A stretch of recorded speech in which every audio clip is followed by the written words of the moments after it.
بسم اللہ الرحمن الرحیم۔ ہمارے چینل کو دیکھنے اور سننے والوں محترم بہنوں اور بھائیوں، السلام علیکم ورحمۃ اللہ وبرکاتہ۔ ہم امید کرتے ہیں آپ حضرات خیریت کے ساتھ ہوں گے۔ اللہ پاک آپ کو خیر و عافیت کے ساتھ رکھے۔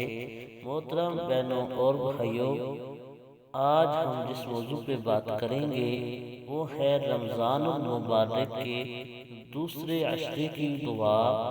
یہ صرف دعا ہی نہیں ہے بلکہ اللہ کے نیک بندوں کا آزمایا ہوا مجرب وظیفہ ہے۔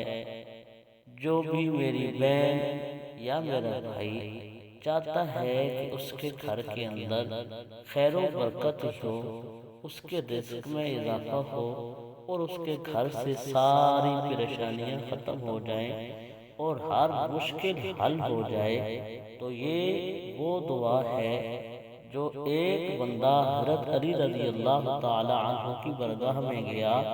اس نے 3 مختلف سوال کیے کہ یہ میرا کام ہو جائے تو میں کیا کروں؟ تو ہر بار حضرت علی رضی اللہ تعالی عنہ نے فرمایا کہ استغفار پڑھ کر۔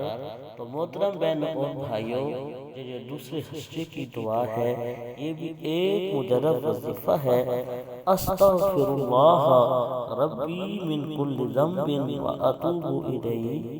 میں اللہ تعالی سے تمام گناہوں کی بخشش مانگتا ہوں۔ اگر میری بہن ہے تو وہ پڑھے گی، میں مانگتی ہوں جو میرا رب ہے اور اسی کی طرف رجوع کرتا ہوں، یعنی توبہ کرتا ہوں۔ اگر بہن ہے تو وہ کہے گی میں توبہ کرتی ہوں۔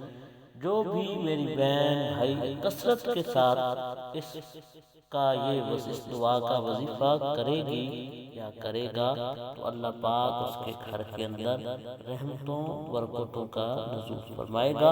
اللہ پاک ہمارا حامی و ناصر ہو، آمین۔